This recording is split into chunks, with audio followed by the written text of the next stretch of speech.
નમસ્કાર દર્શક મિત્રો, તમે જોઈ રહ્યા છો બનાસ જરા ન્યૂઝ અને હું છું જગદીશ વૈષ્ણવ। થરાદ 4 રસ્તા ખાતે ફરીથી શૌચાલય તાત્કાલિક બનાવવાની લોકોની માંગ।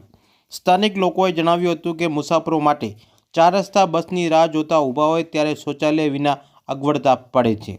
થરાદ 4 રસ્તા ખાતે જાહેર શૌચાલય ફરી બનાવવામાં આવે તેવી લોકોની માંગ કરી રહ્યા છે। થરાદ 4 રસ્તા ઉપર જાહેર શૌચાલય આવેલું હતું, જે માર્ગ મકાન વિભાગ દ્વારા રસ્તાની કામગીરીમાં તોડી પાડવામાં આવ્યું છે।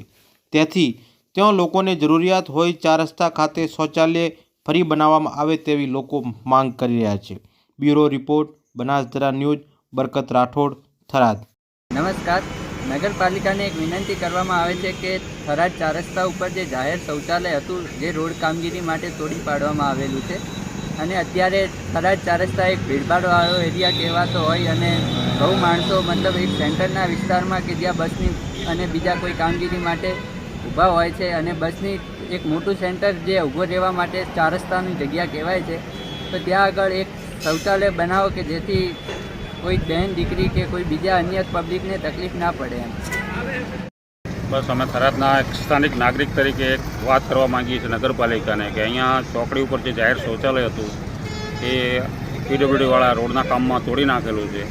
તો અત્યારે અહીંયા પબ્લિકની બહુ અવરજવર છે, ખાસ જરૂર છે। બેન દીકરીઓને ઘણીવાર શરમજનક પરિસ્થિતિમાં મુકાવવું પડે છે, આજુબાજુના લોકોને પણ બહુ અવરજવર છે। રોજનો અહીંયા 5 થી 7 હજાર પબ્લિકની અવરજવર છે। આટલામાં ક્યાંય પણ જાહેર શૌચાલય કે જે મૂતળી નથી, તો પુરુષો તો ગમે ત્યાં આડાવડા જઈ શકે છે, પણ બેન દીકરીઓ માટે બહુ તકલીફ છે।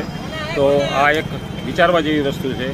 તો અહીંયા ચોકડી ઉપર નગરપાલિકા અને આરએનબી કે જે કંઈ હોય વિભાગ એ વિચારી અને એક જાહેર શૌચાલય બનાવે એવી અમારી આમ પ્રજાની માગણી છે।